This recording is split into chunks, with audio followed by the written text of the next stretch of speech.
y a quelques années, Hot Ones n'était qu'une simple émission YouTube. Une table, des ailes de poulet et des sauces épicées. Aujourd'hui, cette émission est devenue bien plus qu'un simple phénomène Internet. Bonjour à tous, ici Tazio pour Culture Internet. Aujourd'hui, je vous raconte comment Hot Ones est devenue une franchise mondiale vendue récemment pour 82,5 millions de dollars. Le concept de Hot Ones repose sur une idée toute simple, combiner un défi physique, supporter des sauces piquantes toujours plus fortes, à l'art de l'interview. Cette combinaison crée de sacrés moments d'humanité. Face à la douleur, les célébrités baissent leur garde et leurs réponses sont beaucoup plus authentiques. Qui n'a pas ri devant Shaquille O'Neal tentant de garder son calme ou Jennifer Lawrence qui essaye d'essuyer ses larmes en riant de ses propres souffrances. Cette sincérité, ces moments où l'on oublie le masque des stars, c'est ce qui a fait de l'émission un véritable phénomène culturel. Mais Hot Ones, c'est bien plus qu'un show YouTube. C'est devenu une véritable marque à part entière.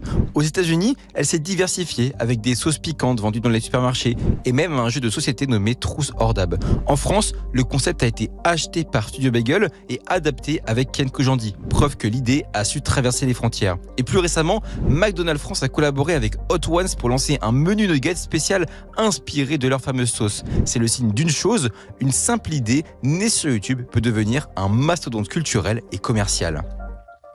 Ce succès, il illustre une transformation majeure dans le paysage médiatique. Pendant longtemps, les formats web étaient vus comme éphémères. Aujourd'hui, ils sont à l'origine de modèles économiques qui sont viables et pérennes.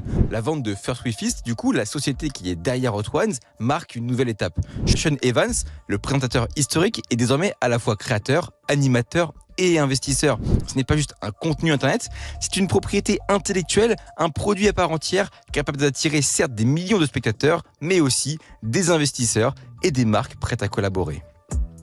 Un autre exemple récent et marquant est celui de Beast Games, un projet de MrBeast en partenariat avec Amazon. Ce format, prévu pour une diffusion sur Prime Video durant le mois de décembre 2024, s'inspire des grands shows télévisés.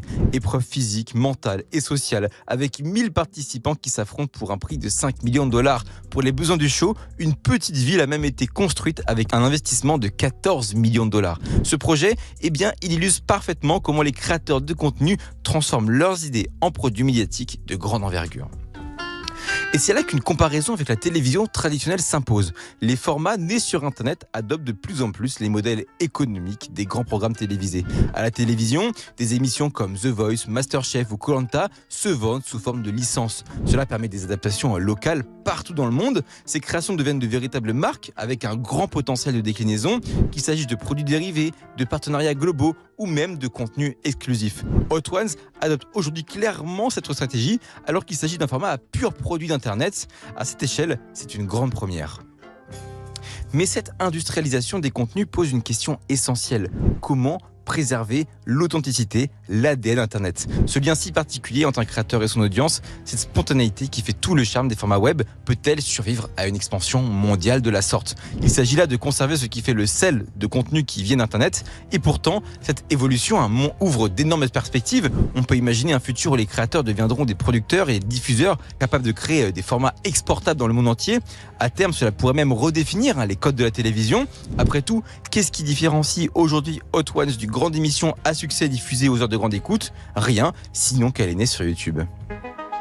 Alors la prochaine fois que vous verrez une célébrité pleurer devant une aile de poulet, rappelez-vous que derrière le divertissement se cache une petite révolution. Une révolution où Internet devient le terrain des prochaines grandes franchises mondiales de divertissement. Hot Ones n'est pas juste une success story, c'est la preuve que l'avenir des créateurs de contenu pourrait bien ressembler à celui des grands studios de télévision.